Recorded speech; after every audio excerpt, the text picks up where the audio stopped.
Andy, my dude, have you heard of the magical website builder known as Squarespace? Ugh, not another Squarespace ad. I feel like every podcast is sponsored by them. Hey, don't knock it till you try it. Yes, okay, it is overhyped, but actually it lives up to the hype. Squarespace is like a website fairy godmother. With a click of a button, your site transforms into a beautiful masterpiece. A website fairy godmother? That sounds interesting. What makes it so magical? Well, for starters, those slick templates make anyone look like a professional web designer. Pick one, customize the colors and fonts to match your brand, and voila. Plus, the drag and drop fluid engine is so easy, your grandma could build a site on Squarespace. Well, she did knit me a lovely scarf last Christmas. Maybe website design is next. Exactly. And when you're ready to sell your Nana's handmade scarves online, Squarespace has built-in e-commerce. Add a store with one click. Get flexible payment options. Then watch those sales roll in. And when she wants to teach others her steezy scarf skills, Squarespace's new courses feature is just the ticket. Nana can set up her curriculum and enrollments and payments in a snap and become the next e-knitting influencer. Oh, wow, you really sold me with the grandma angle. Sign me up for that free trial.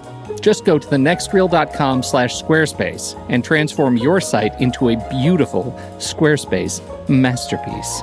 Well, thanks, Pete. Even though it's overhyped, Squarespace actually sounds perfect for Nana's site's needs.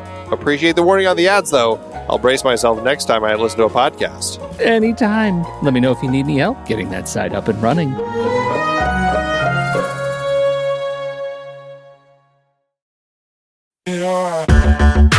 Andy, can you believe we've almost hit 700 episodes of The Next Reel?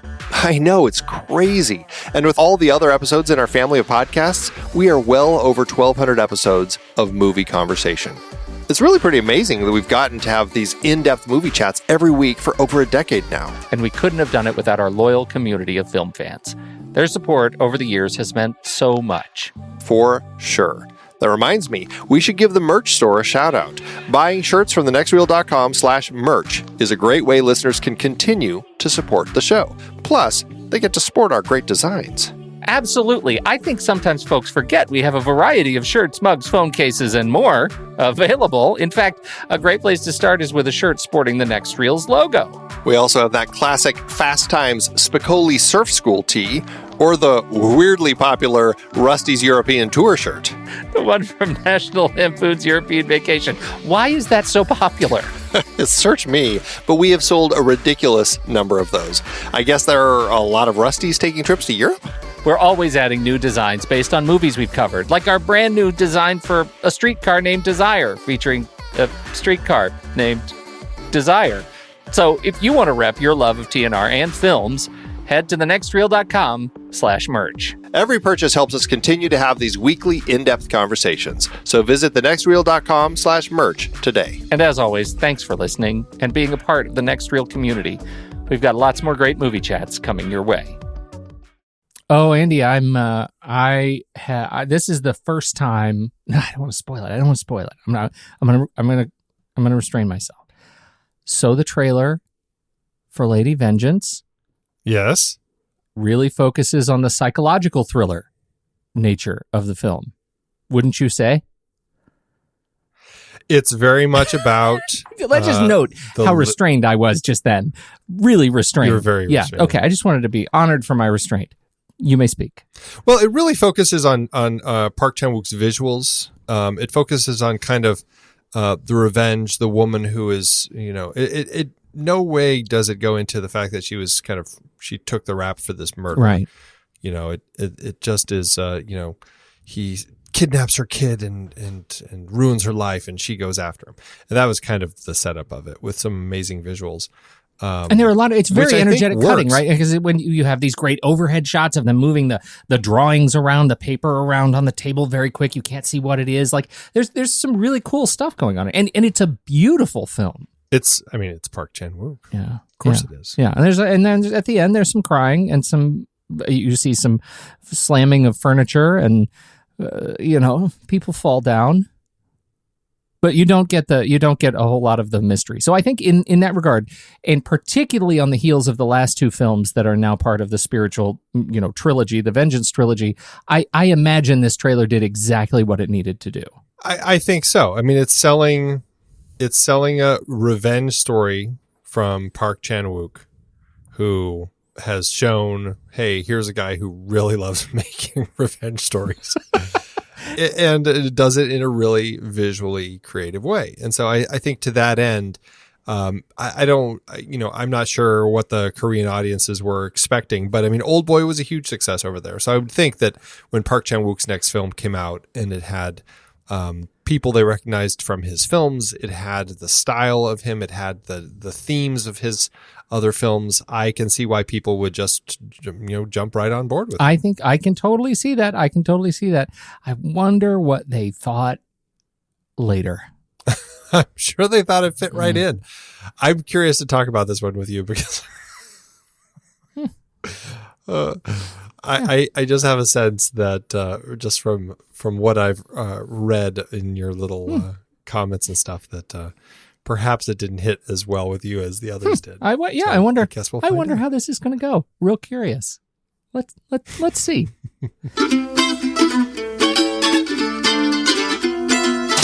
This is The Next Reel, everybody. I'm Pete Wright, and that there is Andy Nelson. Hey. And we spoil movies. Tonight on the show, we're wrapping up Park Chan-Wook's Vengeance trilogy with his 2005 film, Sympathy for Lady Vengeance. Before we get into that, you should learn more about us at thenextreel.com, subscribe to the show in your favorite podcast app, or follow us on Twitter and Facebook at The Next Reel. And if you enjoy tuning in and are interested in supporting our ongoing work investigating great film, please consider a regular donation to our Patreon page. You'll get to join our back-channel conversations on Discord, help us pick movies for upcoming series, and listen to the members-only weekend show, The Saturday Matinee, where we talk movies, trailers, and more. Plus, we have a battle of the lists of movies related to our show that week. In honor of the film we're talking about tonight, this week's list will be movies dealing with wrongful imprisonment. So just head on over to patreon.com/thenextreel. So, Andy, Lady Vengeance. This is the third in Park Chan-Wook's Vengeance trilogy. And there is a certain air of familiarity to the narrative. Would you agree? Somebody's been wronged and they want vengeance. Yes. And this time... Could we go that far, that broad? Yes. This film, we have the beautiful Lee Yeong-Ae, who is wrongfully imprisoned, and we spend the balance of the film both trying to understand her experience through flashback and watching her plan and seek vengeance on those who have wronged her along the way. And the surprise in this film, the surprise that is set up very early in the film, right in the opening voiceover, we actually learn that the big surprise is that she's so beautiful. She's so beautiful with the angel face. She has the angelic face, and so how could she possibly have lured and murdered this 5-year-old boy? And that sends the community into great shock, and therefore she is sent to jail. That sort of sums up, I think, the principal argument that is set up at the beginning of the film. Yeah. Yeah, and can I just say, the Korean prison system seems to have something wrong with it when a child murderer goes free after 13 years. Yeah.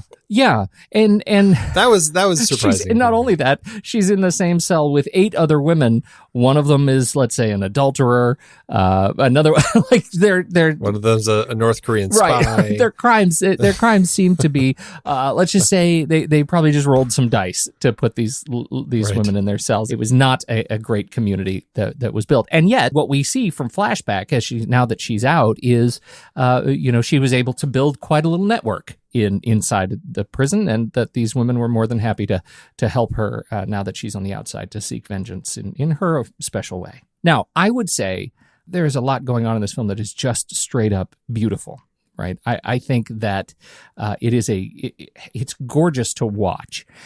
From the opening credits on, I mean, I was blown away by how wonderful the opening credits were. This sort of close-up montage of kind of, I guess, would you describe as a tattoo kind of a thing? We're following the ink on a hand and then on a face, and then we have close up of knives. It sort of reminds me of Dexter, the opening credits of Dexter later, right? But, exactly what I was going to say. Right. So it's just beautiful because it's so stark and white and gorgeous, and then we get these drips of blood and the liquid blood that's flowing around in contrast to the white. And I think this film actually makes good on this visual promise from the opening credits of really playing with color. And I think color as a symbol in the film is quite dramatic and lovely. It absolutely is. And you're right. The opening credits, they're beautifully done. And I think that it fits very nicely with kind of the color theme throughout this film. And I mean, each of the films has kind of had a nice color scheme with it. And this one very much is kind of that white and red.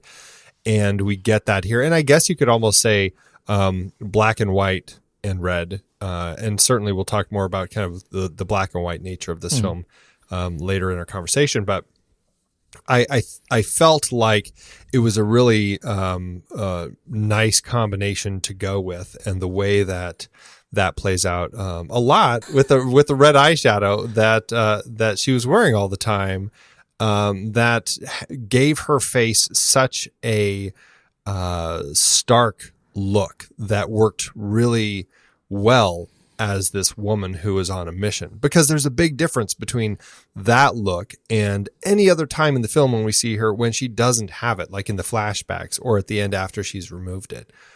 And I felt like it was there was just something really gorgeous about the pairing of those colors, and like when she's out in the snow, anything, it worked really nicely throughout the film. I couldn't help but think of Harley Quinn, as just an origin story of, kind of an anti-heroine that, she's doing some really bad things, and she has done some really bad things. And we absolutely get this sense that this is her origin story, and that her grief is fueling her in a way to right this wrong in the world. And the way they play with that makeup and when she has it and when she doesn't, and in fact the reverence with which they approach the scene in which she's taking it off, right, when she's taking off the mask that she's been wearing throughout this final ordeal, I think really sells this as for lack of a better word, what could very easily be yet another superhero story, just told in a much more visually dynamic way. Yeah, that's actually an interesting way to go about it. I can't help but feeling like we've talked about that in some recent show where, somebody had it was Numi in the third of the Dragon Tattoo she films, puts on her punk stuff when she has and she's got that crazy look, because that's kind of her mask that she's wearing, and very much so the same in this case. Yeah. Park Chan-Wook says of this film, basically, I'm throwing out the question, when is such violence justified? To get that question to touch the audience physically and directly, that's what my goal is. In the experience of watching my film, I don't want the viewer to stop at the mental or the intellectual. I want them to feel my work physically. What's your sense of that? I really love that. And I think as a director making that choice, I think he's effective at it, because all three of these films have had just elements that are really difficult to watch. He makes films that are challenging of his audiences and forces you into situations where you really have to put yourself through these moments and find your way through it. And it's tough and it's challenging. And I think as a filmmaker, I think there's that level of art where he is being much more artistic than you're going to get in kind of your standard fare Hollywood blockbuster type of film, or even your standard fare Hollywood revenge film for that matter. It's not something that is just kind of a satisfying, there we go, that's what I needed, that catharsis. This is something that really pushes you. And I really enjoy watching what Park does with the films. And I agree. He makes tough films to watch. These are not films that you'd want to put on that regularly, but in every case, I have found myself really enjoying the experience. Okay. I really enjoyed the experience.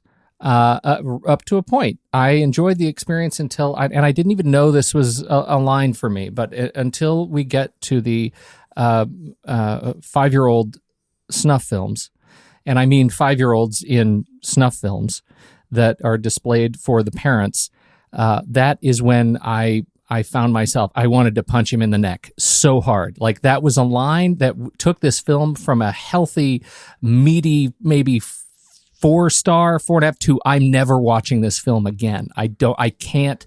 That was something that I found so offensive, and that he handled it the way he did, that it completely changed the way I look at the entire film. So, yeah, I want you to feel physically at watching mission accomplished. Mission accomplished, and that was a terrible experience that taught me nothing.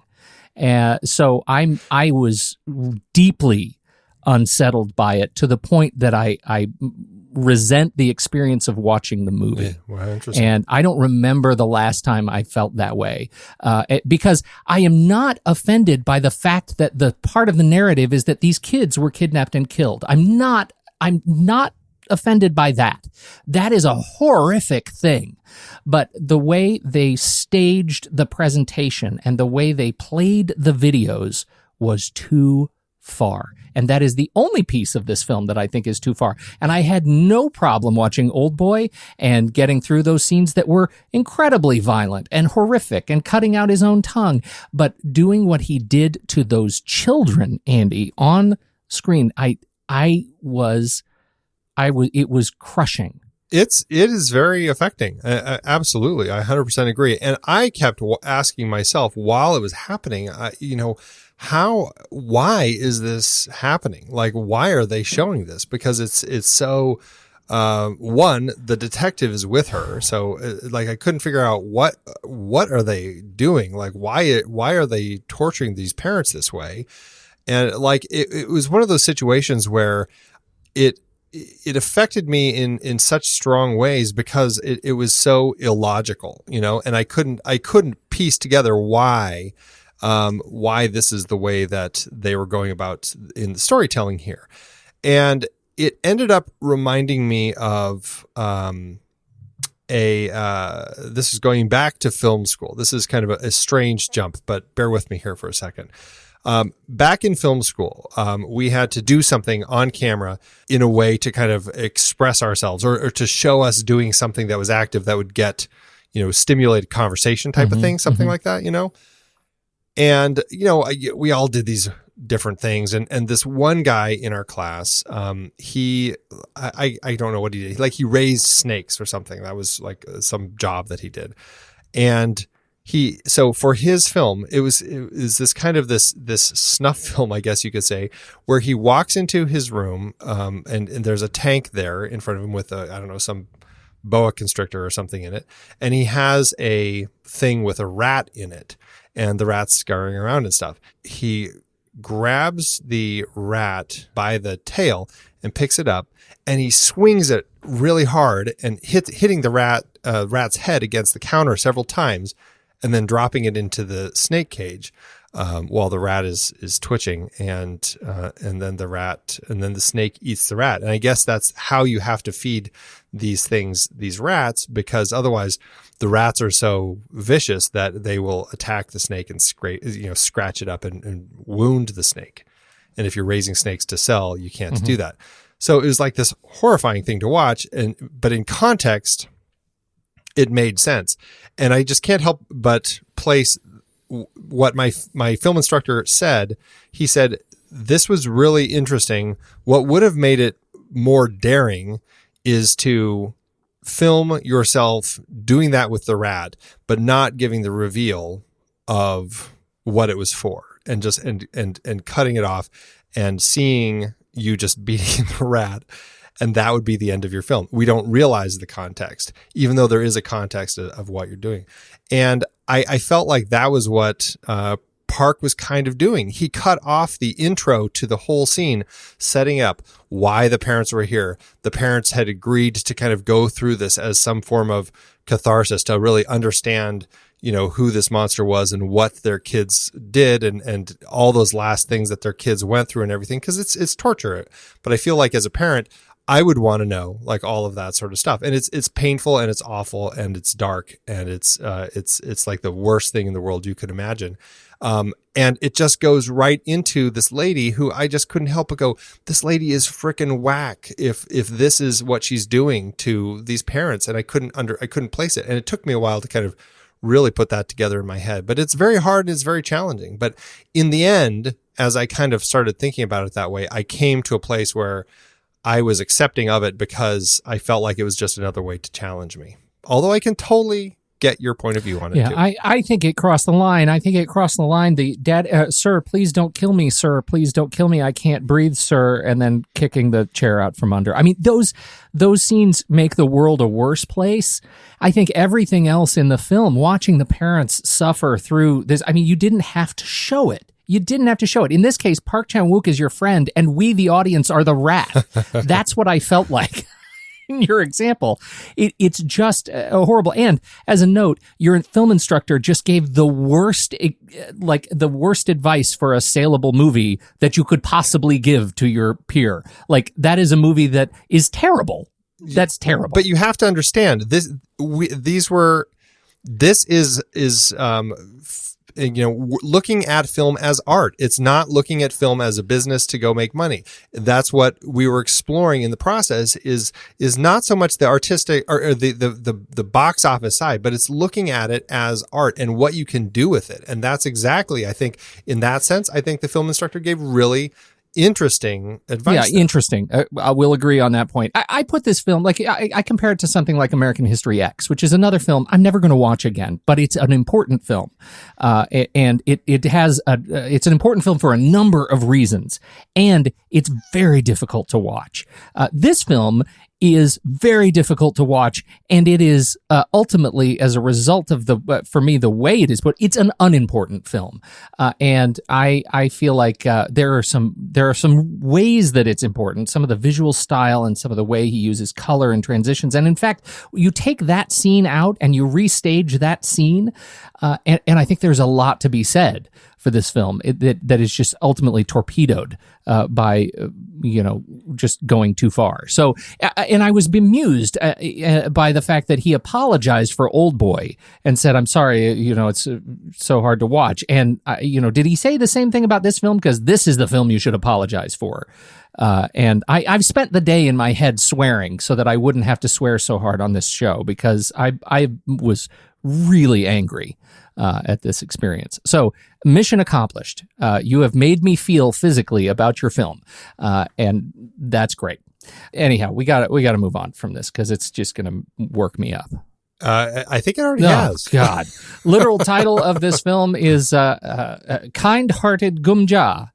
In context of the kind of this unofficial trilogy, obviously Lady Vengeance has a stronger place.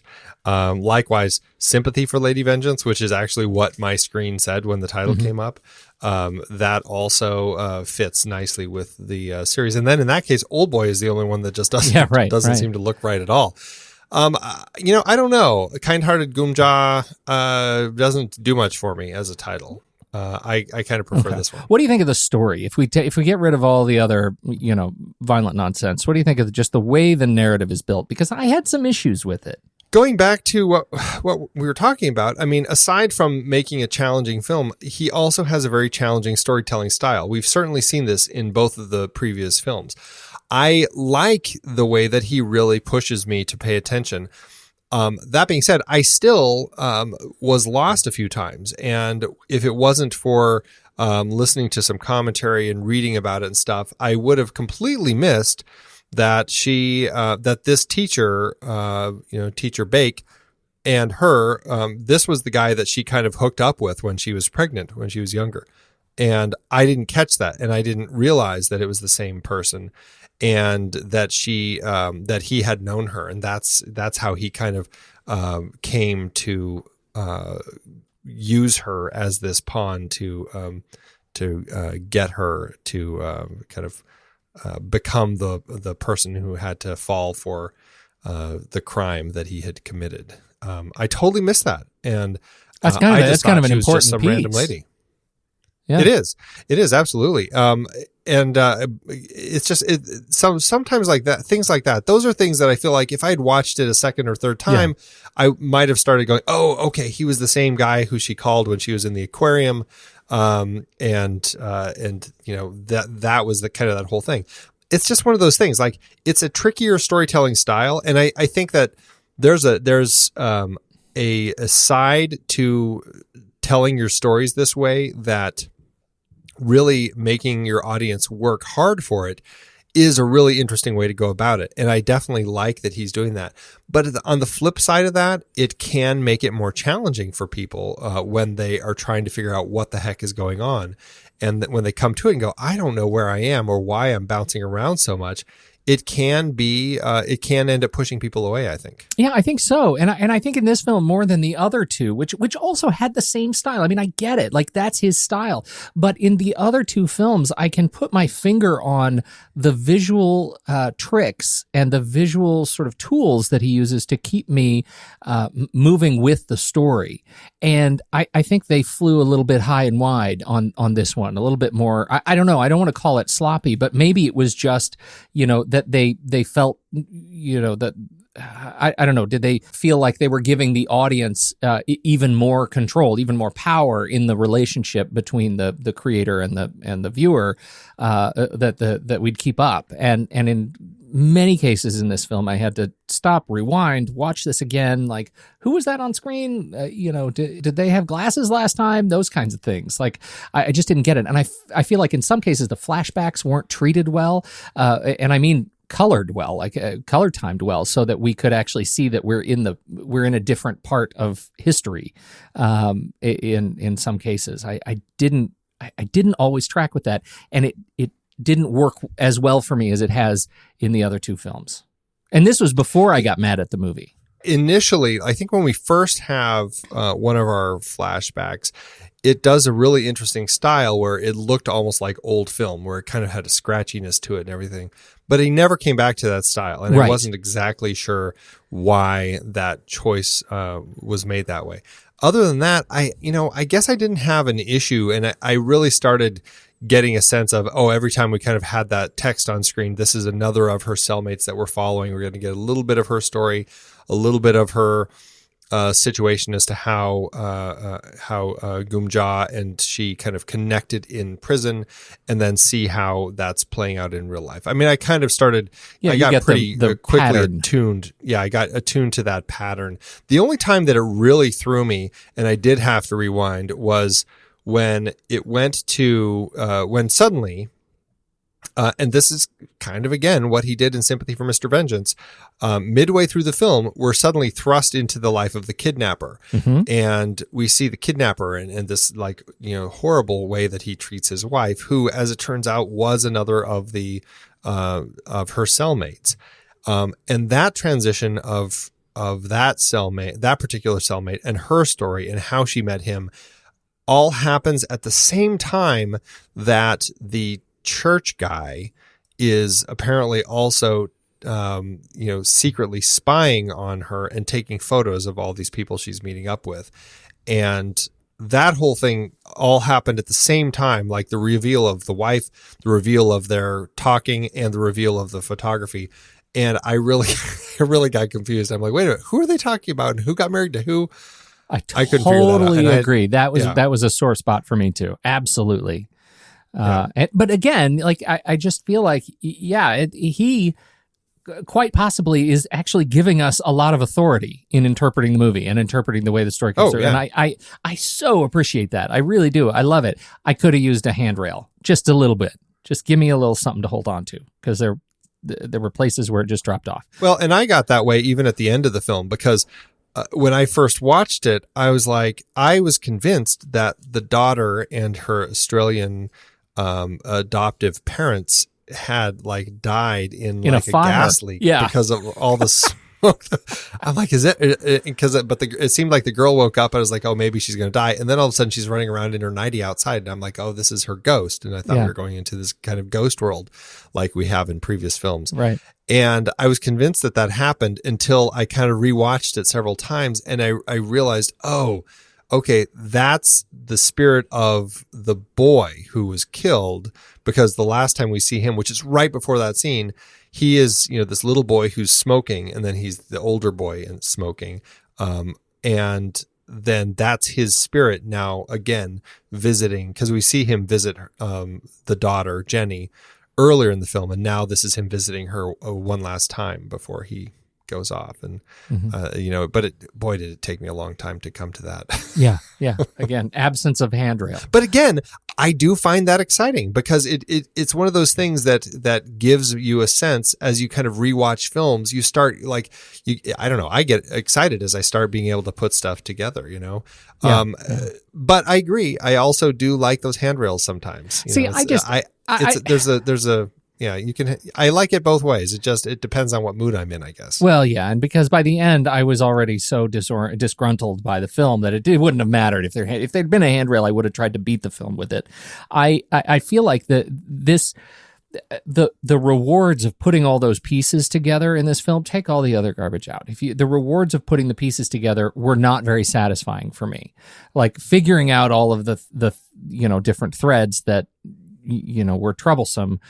I didn't find the narrative as satisfying. And at times I got this feeling like, man, they had a fantastic premise and then wrote themselves in absolute circles trying to rationalize it and trying to justify the overall story. At the end, I was just not as satisfied with the revenge story, with why, her connection to the teacher who's, obviously a just psychopathic, horrible individual who hates children and lures a child from each school where he is and kills them. And only after he kills them, he asks for ransom. Like, he's a terrible person. But bringing all these parents, like the things the lines we had to cross to get everybody into that same room in that old schoolhouse together, I felt like in pieces it was way too complex for its own good,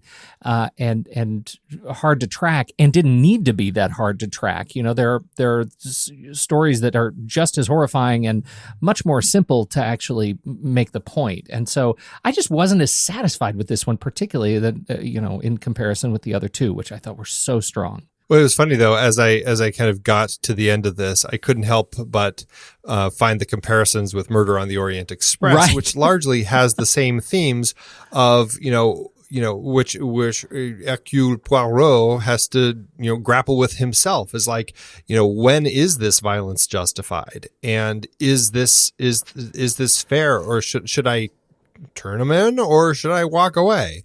And I found that. I don't know. I guess in the end, I ended up finding it as compelling as Murder on the Orient Express. But at the same time, I did find I struggled more with some of the other story elements, like her relationship with Bake, the kidnapper. Yeah. Did that even need to be there, or would it have been just as fine if she had to take the fall for this thing only because her daughter had been kidnapped? I mean, I think it may have worked just fine without them knowing each other. You see, you've just described one of those key points of just writing themselves in circles to justify this thing. And I know that, like, I feel like I know that feeling. I have a visceral sense of that feeling when I've come up with a great premise in a piece that I'm working on, and suddenly I can't figure out how to justify it. And every step you take just makes it worse. So for me, I guess I latched too closely onto that kind of emotional experience in this film, maybe, because I really had trouble with it. Well, and I think that's what happens with films like this that do challenge you, is if there are elements that you end up they push you too far, you're going to take that challenge and you're going to say, forget this. I don't want to have to deal with this challenge. It's too much. And whereas, in other situations, like with me, where I didn't find the same stress with those particular scenes, I kind of take the challenge and I go, okay, I can ride with this, and I can push through and enjoy it still. So that's, I guess, one of the struggles of making films like this, is that it can be more divisive. Well, I feel like I've set myself up poorly, because I totally get what you're saying, and I'm honestly, I feel like I was feeling this way already before I was, truly angered by the film. I was already thinking to myself, this is nonsense. I don't believe these connections. These are writing holes, before I got mad. And so, like, there's sort of the pre-snuff and post-snuff experience of the film. I get being challenged. I don't think ultimately, it was kind of confusing, and I didn't enjoy that experience as much as I have in other films, but I don't feel like I was I was not accepting the mantle that this film presented me, that I just was not the honored recipient of its grandiosity. I just feel like it wasn't as good a movie as the other two, and I feel like that's an important note. I can see that. It's interesting. I think that he's created an interesting set of films where you're going to have people who could look at any of these three films, and for reasons that I think could potentially make sense, could say any of them are the best of the trilogy. I think it's an interesting, when you're working at such a, kind of a creative, artistic storytelling level, I think that's a pretty unique, gift that we've been given here. What do you think about the role of religion in the film? Can you tell me where that lands for you? Because, we open with a very religious sort of presentation, right? The reception of her after her transformation in prison and in her faith. And she turns it on its ear. And so throughout, then we have these sort of pieces of religion dusted through in the shape of this, now a religious, essentially traitor to her. What do you think he's saying with all the religiosity in here? I don't know what he's saying. I'm not sure if there's really anything in particular he's saying. I know that, there's the kind of the gag of, why are you leaving? Because I've switched to Buddhism sort of thing. And I know there are two big religions in Korea. Other than that, I have to say, I did love that sequence too, where she actually calls the other guy and says, why did you tell the baker? Yeah, why did you tell him where I was in front of him? I thought that was a great bit of Chan-Wook like humor. I thought that was fantastic. Right. But, I don't know if I really could read anything about religion into it. The only thing that really stood out to me as kind of uniquely religious in some way is, there was the whole idea at the beginning of eating the white tofu because it would help purify you, or is your way of committing to being more pure and clearing the sin from your life, something like that. I can't remember exactly what it was. And then we get the same thing at the end when she brings the white cake and has her daughter eat it, and then she just can't. And even what I found so interesting is that the daughter and Gun-shik, who is kind of following her and singing along in some kind of weird way, they both, as it's snowing, they both kind of raise their heads up and open their mouths and like stick their tongues out.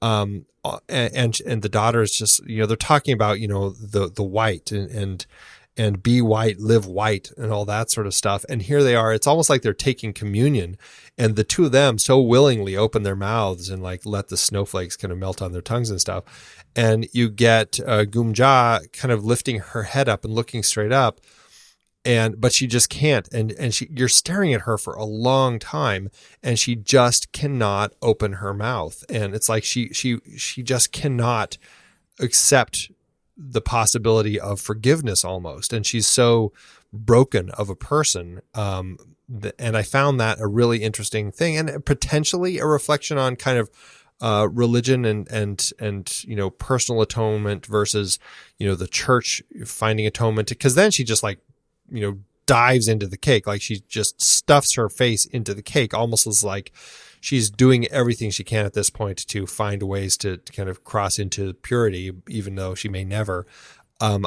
It was a really interesting I don't know if it was an overt statement on religion, but it certainly had a very kind of spiritual element to it that I really connected with. I had to go back to some statistics that we'd run in an earlier show when we talked about, I think it was Bong Joon-ho. We were talking about religion in Korea. And as a reminder, South Korea is the 5th largest population of atheists in the world and a very large, by comparison, population of people who say they have zero religious affiliation, 50, 60%. And in the age group that would, I think, largely be attracted to this movie, we're looking at over 60% of people who say they just have no religious affiliation at all. And so whether that makes them spiritual people or not, we don't know. But it does have a very large population of people who don't follow organized religion. And I think that for some reason is more interesting to me with this movie, like the statement that they make around religious symbols and around the colors, and as you say, that moment of communion at the end. What does that mean? It's ultimately sort of a feudal experience, and the fact that they make the key religious figures not figures of honor in this movie, I think is an interesting one.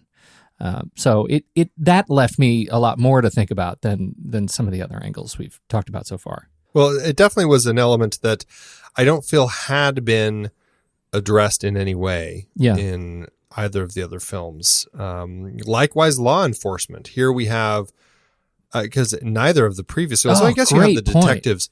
You have the detective kind of helping in the first story as he kind of acknowledges that it's actually interesting. In both the first and third films, you do have kind of the detective helping the person who is kind of seeking vengeance. In the case of the first film, it's the father after his daughter's been killed, and then here it's him helping Gum-ja, and it's an interesting look at the legal system and how in a way in both cases, they're kind of finding ways to sidestep the legal system and just go into this darker way. And I actually found that really interesting in this one, definitely because of the way that he is helping her, basically. Yes. But I also, Gum-ja actually gives people the way out. We can certainly go that route, and we can turn him over to the police right now, or there's this other route. And I thought that was really interesting that she's actually putting that into their hands of going one route or the other. I think that's a great point in terms of how they use the theme of sort of law enforcement and legal remedies in this movie compared to the other movies. The same thing with like good and bad kidnappings. There's another theme that we do have played over and over again. What is that all about? It made me wonder, because this is, we had this in the first film too. Was this something going on in Korea? Were there so many kidnappings happening at some point that the people started talking about these good versus bad kidnappings? Is this what people talk about in Mexico about the different kidnappings? Oh, the good ones are the ones where you pay and you get your kid back. It's like, God, this is just a horrifying side of the world that I don't want to have to think about. Right. Like such a big deal that we have to make 3 movies in which kidnapping is a central feature. Right. It's a big deal. And you think that they think all Australians are drunks. I don't know what was going on in that scene.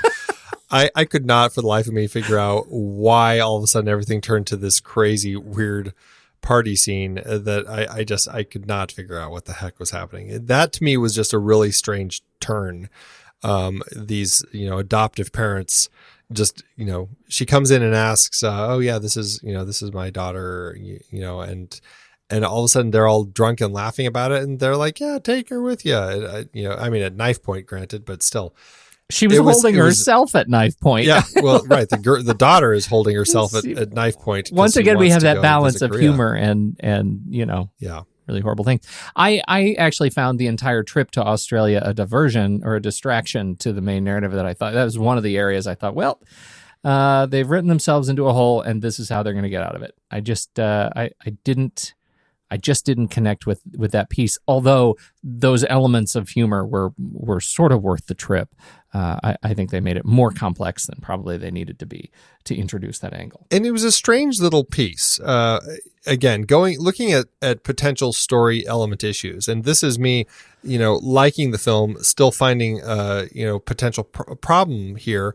So this is a kidnapper who he kidnaps Gumja's daughter and says, confess to the crime of killing this boy or I'm going to kill your daughter. Mm-hmm. She confesses to the crime and goes to jail. Knowing that this guy has a history of killing the children anyway, I'm surprised that one, he doesn't kill the daughter, and two, how is he the one who's able to be to put this child into adoptive services? Like it all of a sudden, it's like, wait, how is that happening? Why is this kid? Why is he the one who's getting the kid adopted?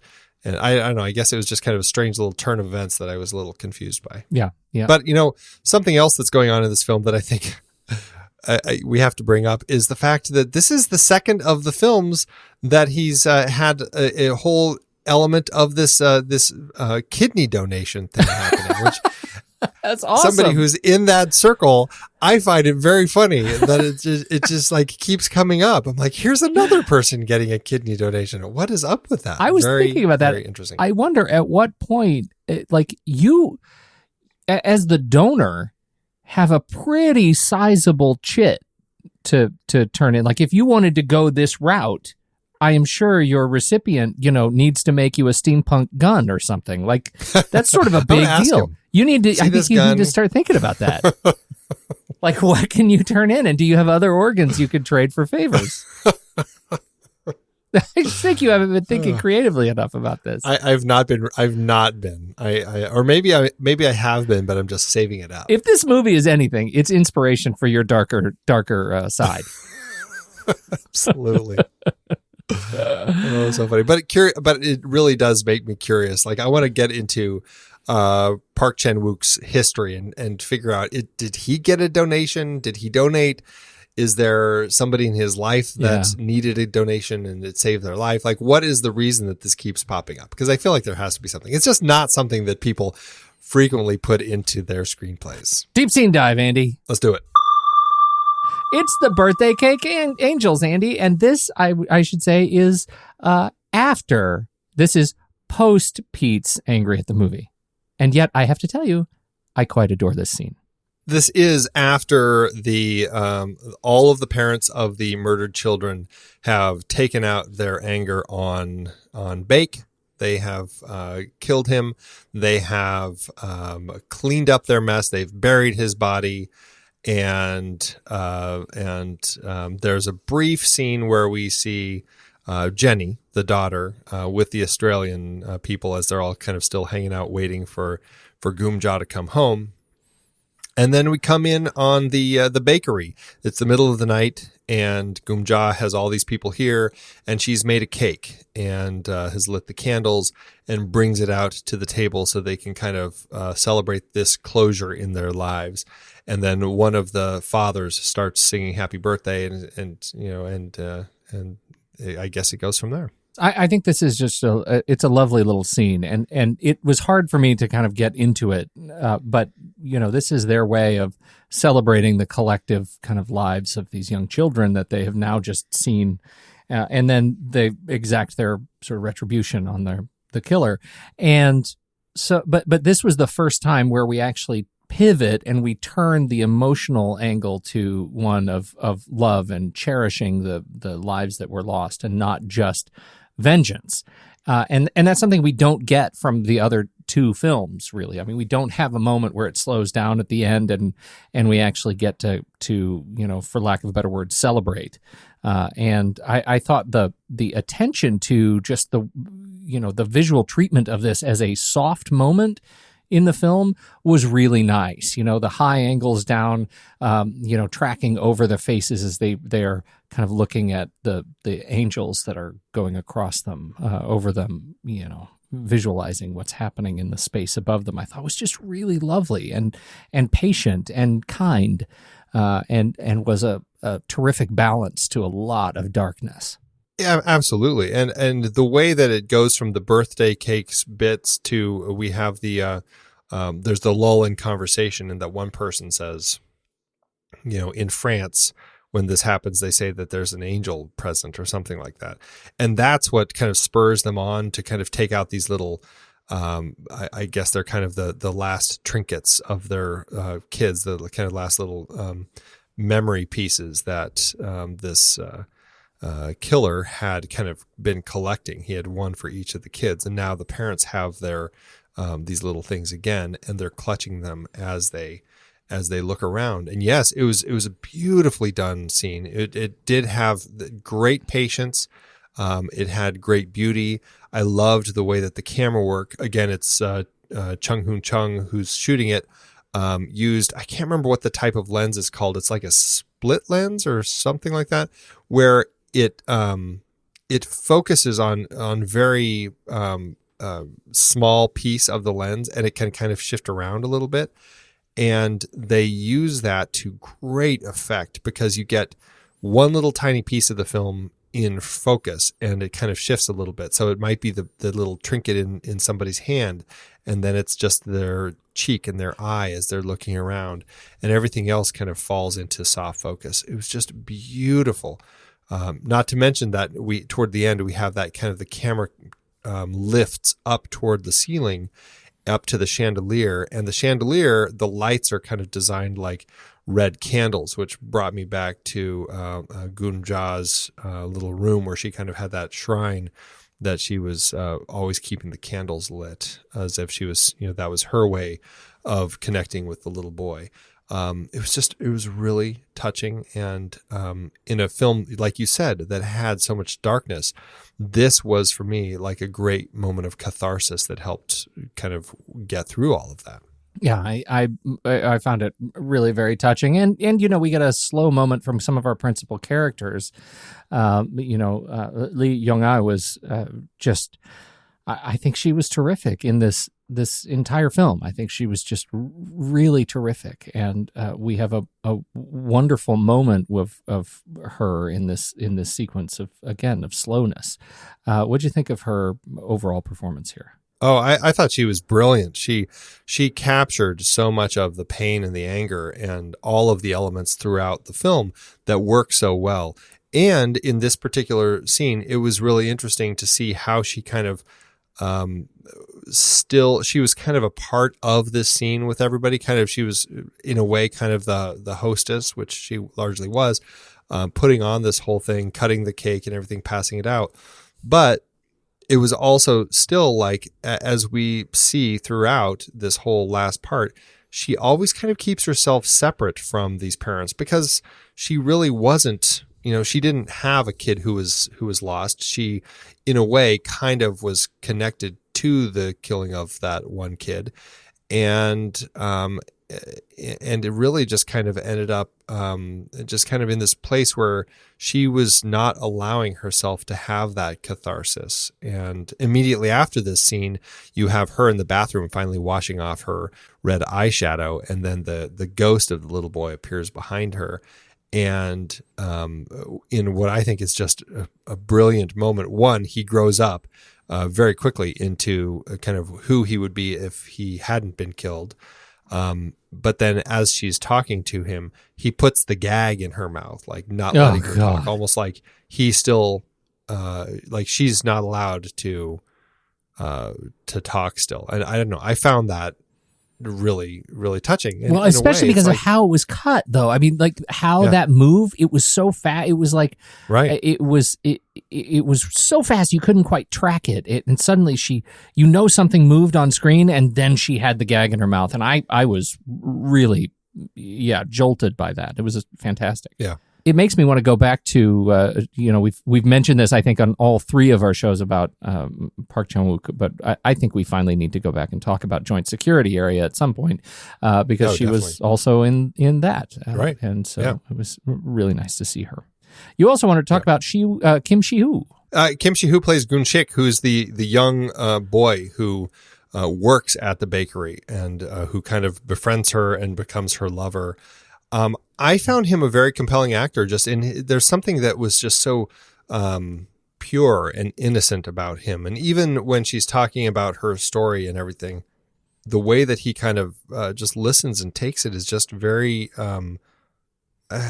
he almost like had this natural forgiveness about her or about him, where he just kind of, he didn't judge her. And I found him so pleasant in just the way that he handled everything. And largely he's not in the scene. He only comes in at the very end, and that's kind of the moment that breaks the spell and spurs all these people to notice that it's snowing outside, and then they all kind of scurry away and head off back to their own lives.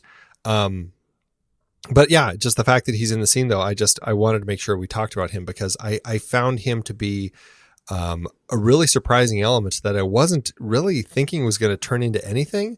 But by the time we get to the end and he's kind of singing to her and then he's out there catching snowflakes on his tongue, I was really kind of under his spell. And I don't know. I think that just the fact that he was in her life made me feel like, she may not feel that she can be forgiven. She may not be getting forgiven at this particular moment. But the fact that he's in her life, I feel like it's coming. Oh, that's it. Yeah, that's great. That's a nice way to look at it. And I should also add the grown-up Wan Mo was played briefly by Yuji Tai, who we talked about last week. And he shows up, he grows up, he puts a thing, and I keep thinking to myself, where's the button to keep your heart pumping? Don't push the button. That was a fun, tiny crossover. To that end, I mean, Park Chan-Wook asked a lot of people in these other films to kind of come back and be in other movies in little bit parts and stuff. And I'll just kind of run through the list here because it's not that many people. Oh Kwang-rock, he is actually the only actor who made an appearance in all three films. He plays one of the fathers at the very end in this one. In Oldboy, he is the suicidal man that we start the film with when Dae-soo is kind of holding him by his tie over the side of the building.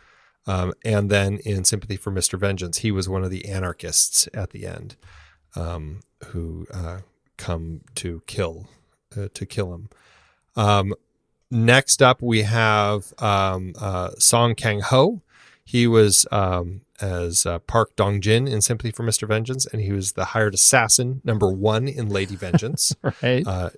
And then of course we have Shin Ha-kyun as Ryu in Sympathy for Mr. Vengeance. He was the other hired assassin here. So those two reunite for that, which is great. Choi Min-sik. He was Mr. Bake, and we already mentioned that he was Dae-soo in Oldboy. Yuji Tae was Lee Woo-jin, as you just said, and then the older Wan Mo here. Kang Hye-jun as Mido in Oldboy. If you look very quickly, she is the TV announcer in at the very beginning of this film. Right.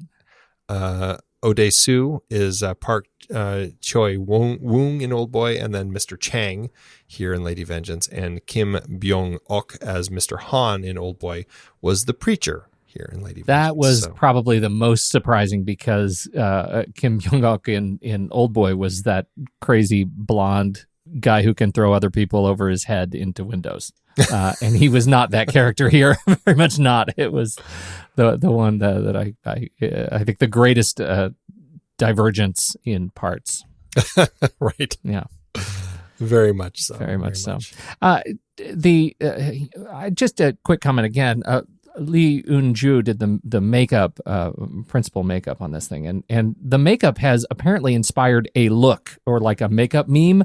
If you do the Lady Vengeance search on YouTube, you come up with so many how-tos, how to do just the right amount of makeup of the red eyeshadow to make it look like she has in this movie and not like a mask. Apparently, it's quite difficult to do just right. So, hats off to the makeup team for starting a thing. Hey, anytime they can do that, that is kudos to them. I tip my hat. And I would say the production design was also, as I've already mentioned, stellar.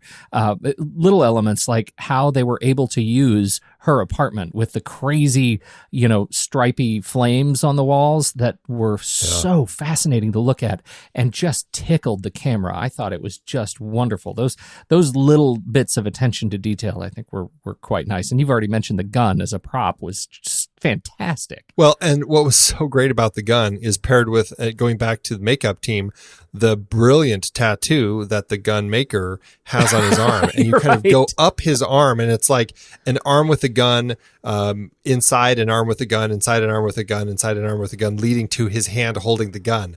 Like, that was the coolest tattoo ever. If I ever wanted to hold a gun and look cool, you'd have to have that tattoo. Yeah. And such a, it's just an expert use of camera in that long tracking shot close up of his arm was so great. Beautiful reveal. What do you think of the music of this thing? I really liked it. It was it felt very classical.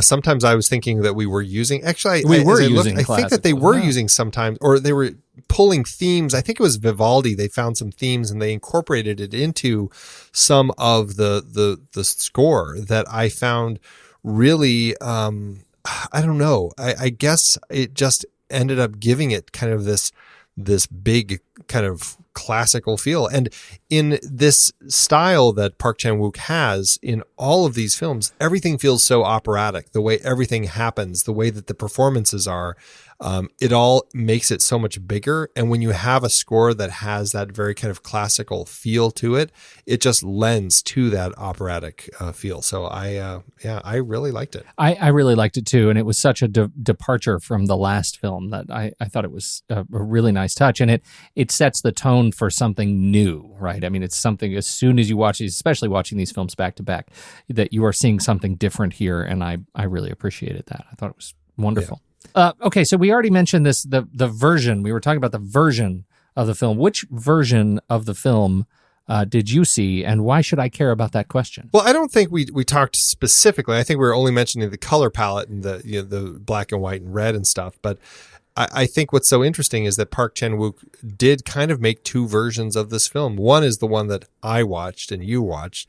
The other is this version that is called the fade to black version, where or fade to black and white, I think, where over the course of the film, the colors slowly begin to fade out until by the time you get to the end, it's just a complete black and white version of the film, which I guess is now at least Park's preferred version. Whereas at the time of release, he was really seemed to waffle quite a bit, and they ended up releasing both versions in Korea. I think both versions are available on DVD there.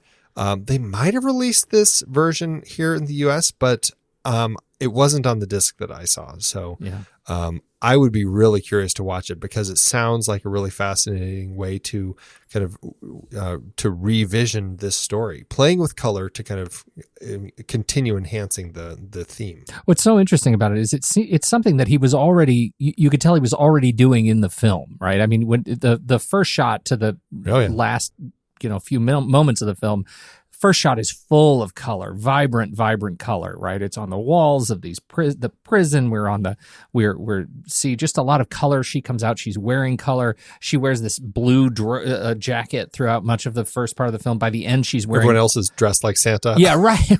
Bright colors, right? I mean, it's all bright colors.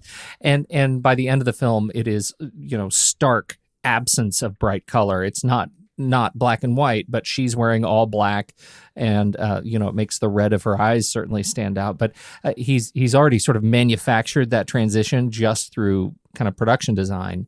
I think it'd be really interesting to see it, as you said, with the sort of removed technically too. I think that's really interesting. Well, since you're never going to watch it again, when I do, I please will tell let you me. know what I thought. Let me know. And maybe if you could just recut it for me, take out that sequence, I could watch it again. And There you go. how did it do at award season? It was received fairly well. It wasn't a huge award hit like the previous one, but it did well enough for itself. 12 wins, 12 other nominations.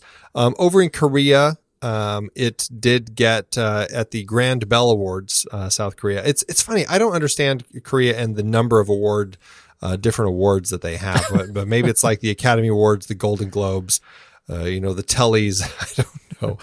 But the Grand Bell Awards, it did get 4 nominations. Best Film, which lost to The King and the Clown. Best Actress, she lost to Jeon Do-yeon in You Are My Sunshine. Best New Actor, Kim Shi-hoo, who we just talked about. He was nominated but lost to Lee Joon-gi in The King and the Clown. And Best Director, Park lost to Lee Jun-ik for The King and the Clown, which I guess was a big film that year. It sounds like an interesting one, certainly.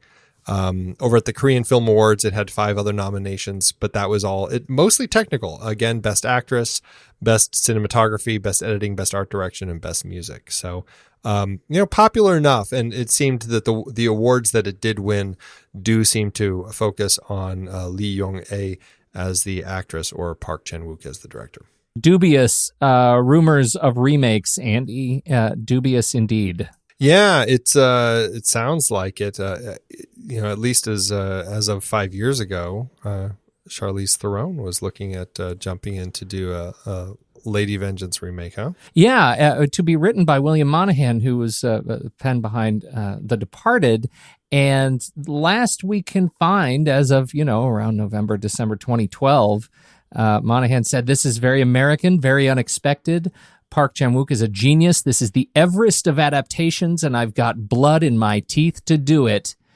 And it clearly never happened. She went on to Atomic Blonde, and I don't know, maybe that was enough of her foray into Lady Vengeancing. I certainly think that between that and what she was doing in Fury Road, yep. It's definitely... it all makes sense. It fits in the theme, and whether the idea of a Lady Vengeance remake slowly turned into Atomic Blonde, perhaps the failure of Spike Lee's Oldboy kind of pushed it that direction rather than just a straight up Lady Vengeance remake. I don't know, but I do find it very interesting. Do you want to see a remake of this movie? Is this one you'd like to see, with very American and very unexpected? I think remakes can be interesting. I'm not one who ever is going to just say, they just should not bother. I think they can do it if they are going about it for the right reasons and they're trying to find something new and unique to do with it. I think that this could be told in a way that might make for a really interesting, really compelling story, because I think that there is a really good question, like, what Park said that you brought up right at the beginning is just like, when is there a time where this violence becomes justified? And seeing how that played out, I think could make for a really compelling story, and perhaps done in a way where the story might have been a little cleaner and might not have required quite so much work, perhaps in a way that wasn't quite so offensive to some people who are watching it. It could be done, and I think it could be interesting. If it goes down the Oldboy remake route, though, I don't know how interested I'd be. All right, well, how to do at the box office. Chan-Wook's final tale of revenge kicked off with a budget of $4.5 million, or $5.5 million in today's dollars. The movie was released on July 29, 2005 in South Korea, where it was a huge hit, becoming the 7th highest grossing film that year. After playing in the festival circuit, it began its global release in October of the same year, and eventually opened here in the US in a limited release on April 28, 2006, where it opened opposite Aquila and the Bee, United 93, RV, and Stick It. Here in the States, it went on to make $212,000, and everywhere else in the world, it grossed $23.6 million. That gives it an adjusted gross in today's dollars of $29.3 million and adjusted profit per finished minute of $212,000, weirdly about what it made here in the US. All told, Chan-Wook's trilogy mostly did well for itself and pushed him into greater international recognition. I think there's a lot to appreciate about Park Chan-Wook's work, and I hope that I come off our discussion of these three films as a fan. I'm clearly a fan of his work. To me, this was a misstep. I recognize that this is, it's a deeply personal thing, and but it hurts to not truly just fall in love with the film as I walk out of it, because there's truly so much to appreciate in this movie. Yeah, I think largely it's one big scene that kind of was a giant misstep for you that pushed it over the edge. Otherwise, it might have been, still an enjoyable film, but maybe not your favorite of the trilogy. Yeah, right. Well, and again, yeah, like you said, not my favorite of the trilogy for some reasons that are story and narrative delivered, and certainly not architecturally. I think it's a film with good bones. Yeah, absolutely. Let's flick chart it, Andy. Let's do it. Head over to flickchart.com. /the next reel, you'll see our list of films, and you can add this one to it. Just swipe over in your show notes and tap on Flickchart. It'll take you right to Lady Vengeance, where you can add it to your list and see how it stacks up against ours. All right, first up, we have Lady Vengeance or Star Trek Beyond. That'll be Star Trek Beyond. Star Trek. Spoiler alert. This is a tough one for me to rank. I don't think it has to be a spoiler alert. I think you've been pretty clear. Okay, all right. From the first minute of the show, probably. That's like Agatha Christie. This is the person who did it. All right, Lady Vengeance or the host? Oh, the host. I'm going to say Lady Vengeance. Totally the host. Totally Lady Vengeance. All right, here we go. All right, 1, 2, 3. Rock. Paper. All right. Lady Vengeance or Princess Mononoke? Definitely Mononoke. Oh, Mononoke. Yeah. Lady Vengeance or Detroit? Lady Vengeance. Oh, let me think. Yeah, Detroit with a bullet. All right. But no gun. Andy, that was such a great joke. It took me a second, but man, let me take a knee for that. Does that mean that you're giving it to me? No. Oh, of course not. No. Here we go. All right. 1, 2, 3. Scissors. Rock. Oh, God. All right. Lady Vengeance or Quarantine? Quarantine. Ooh, I'm going to go Quarantine Yeah. here. Lady Vengeance or Thief? Early Michael Mann. Thief. I'll take some James Caan over this thing. I would say Lady Vengeance, but I'm going to give you Thief. That's generous. Because You clearly I, don't too- need to. I'm not going to be generous. No, I know you're not, but I do enjoy both of these films. Okay. And in this case, I'm just going to give you Thief because I do find that quite an interesting film to watch. Outstanding. Lady Vengeance or Die Hard with a Vengeance? Oh, Die Hard with a Vengeance.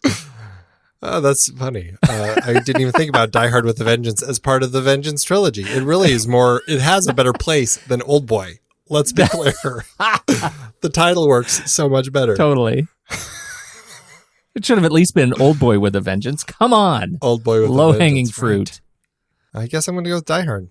I'm a little torn on this one, but yeah, I know. Okay. Lady Vengeance or The Thin Man?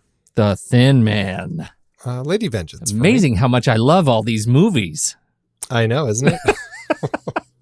You were hoping you'd get down to like The Women. And Yeah, no, that would make it. That would sure make it and easy. Rush. All right, you ready? 1, 2, 3. Paper. Scissors. Goodness, Andy. Good night, nurse. All right, well, that leaves Lady Vengeance at 237 on our flick chart. I know it's much higher than you would like, but it still is at a low 32%. So, it's a fair spot on the chart. All right. Well, according to you, how did this end up on your personal flick chart? It ended up at 988 out of 3935. So that's about a 75%, which, I think that's a fair spot for it. It's one of those movies that upon, further watching it, I don't know if it would go up or down. This is kind of an interesting little film where I feel like I liked it quite a bit, but I also felt like I had issues with it. So, okay. Yeah. Well, I'm re-ranking it right now. Oh, Because I feel like I just want to make sure that the answer that I give you is an accurate one after our conversation, because clearly there are things that I did like about this movie, and yet the more I get through ranking, it came out exactly the same place, Andy. So yours was, what did you say, 988? 988. 988. Yeah. So we're actually pretty close. Mine was 1017, and of course it was out of 1017. I don't know what to say about that. This is now the very bottom of my film. Maybe that's predictable. It's a very strange place that I find myself with this movie, having so many things that I actually like about the presentation of the film, and having it be a film I'm just not going to watch again. And so when you pair it up, I feel like I almost shouldn't say this for the record. I'm going to watch Borat before I watch this movie again. That's where we are. I may even, Andy, I may watch Black Hat before I watch this movie again. Andy, I'm going to say this. I may watch Tony Manero before I watch this movie again. I may watch Tony Manero poop on a suit twice before I watch this movie again. That's how serious I am. And so here's a question for you. How much farther do you think it fell down on your chart because of the video sequence? Yeah, right. So that gets to our 5-star cutoff, right? It was already not a 5-star film. And I think as a result of some of the of that sequence that we talked about, in when all of those things started happening together at once, and I just sort of lost the thread. I was like, this is not a 5-star movie that I'm falling in love with, but it was easily a 4-star movie, and then it was a 1-star movie.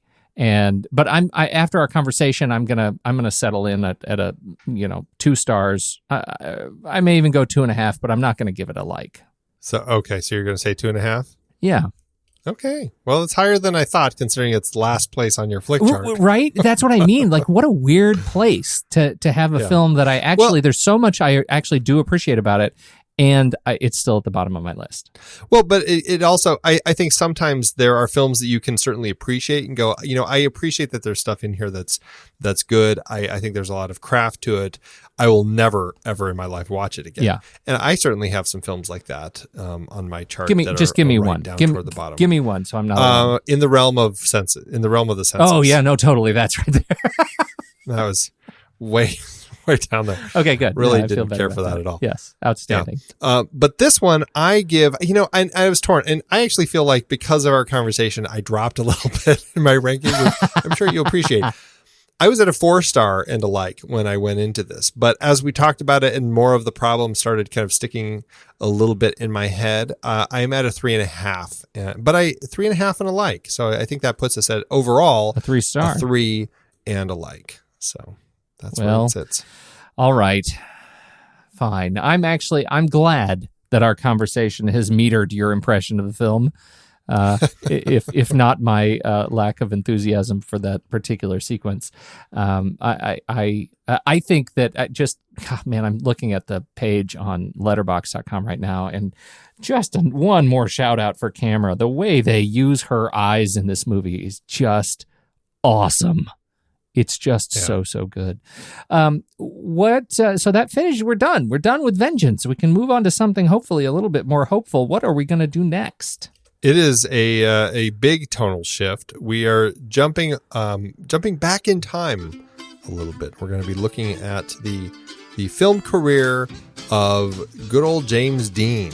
It should be a really fun series to talk about. He really only starred in 3 feature films. He did a lot of TV work and very small parts in some other films, but really the bulk of his career before his untimely death was the 3 films that he helmed, and that is, we're kicking it off with East of Eden from 1955, Same year, then we'll do Rebel Without a Cause, and we're going to end with Giant from 1956. Have you seen them all? I've seen 2 of the 3. I've not seen East of Eden, the first one. Oh, really? Oh, I am exactly opposite. I've seen East of Eden and Rebel, but I have not seen Giant. So I think this is going to be a really fun series. I'm a little worried now, given our experience with the third film in the Vengeance trilogy, about the third film in our James Dean trilogy. What could he possibly do in Giant that will ruin my experience? I just don't know. Well, I will tell you, Giant takes place over a longer period of time, and the age makeup, you just have to get past the credibility a little bit of that one. Outstanding. Okay, good. I feel like I have the thing that I'm going to hate, and now I can move on. There you go. Look at that. Well done, Andy. This has been, as always, even though it's a movie I don't like, it's been a great conversation. The Next Reel couldn't happen without the hard work of Stephen Smart, who runs the Instagram program, and Ben Steerick, who helps out over there, and Ben Lott, who runs the Blot Spot and all things on Twitter. Thank you to everybody who is a part of the Next Reel team. The Next Reel theme, Ragtime Instrumental, you can find over on the SoundCloud page of the great Eli Catlin, who does all sorts of other great music stuff. You should check out his work there, Eli Catlin. When the movie ends, our conversation begins.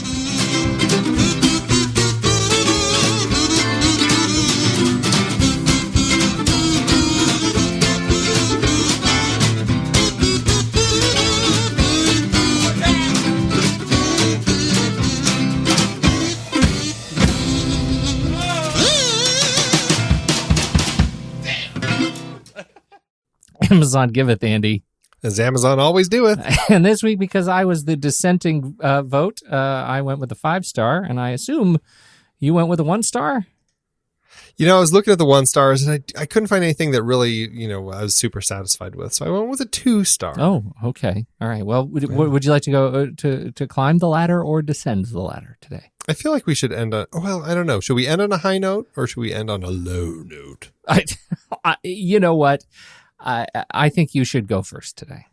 All right. Well, my 2-star by Martin says, more like 2 wrongs don't make a right. It is a so-so movie. You pay for what you get. Girl forced into admitting a murder because murderer has girl's daughter. Goes to prison, makes friends by helping those that cannot or will not fend for themselves. Gets out to help old prison mates who help her. Captures the real murderer to leave his fate up to the parents whose children he killed.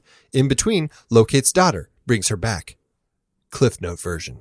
I can't get over reading this. You pay for what you get. It's like you get what you pay for. Like I've never heard someone say it backward like that. Point. I've never you pay for what that. you get. That sounded like almost too natural. It was the uncanny valley of idioms. This is why it felt like there should be a punchline and there wasn't one. Maybe because the punchline's at the beginning. You pay for what you get. Which is exactly the definition of commerce. I felt like I was looking for a punchline and then there wasn't one. No, that's because it's the Cliff Note version. You don't get a punchline in the Cliff Note version. Oh, okay. No, good. Well, maybe this one will help. GX Gabriel on January 19th says, a full-throated 5-star review. I love this movie. Spoiler alert, it's about revenge.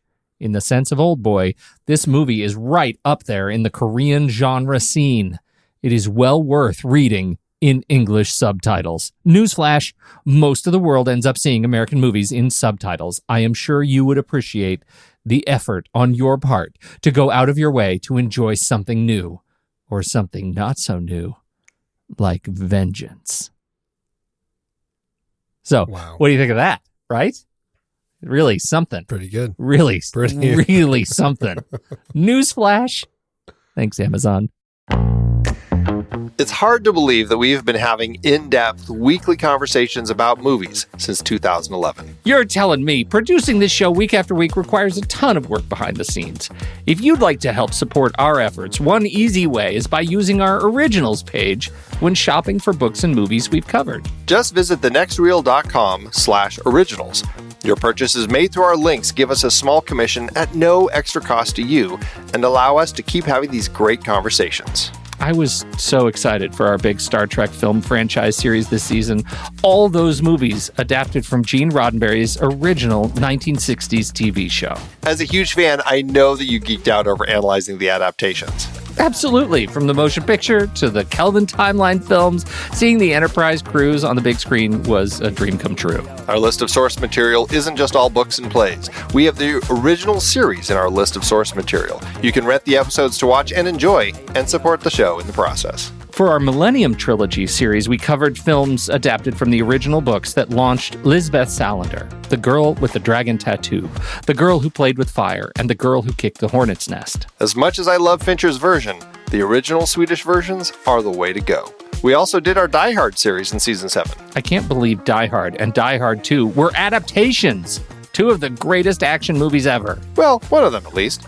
The other is awfully fun, though. We revisited the classic Mary Poppins for our 1960s movie musical series. A spoonful of sugar always helps the medicine go down. Oldboy was intense for our Park Chan-Wook Vengeance trilogy. And East of Eden and Giant were highlights of our James Dean series. And a fun time travel mind bender with Predestination to cap things off. Find all the books behind these adaptations and more at thenextreel.com/originals. Dive into the source material for your favorite movies. Check it out today, thenextreel.com/originals.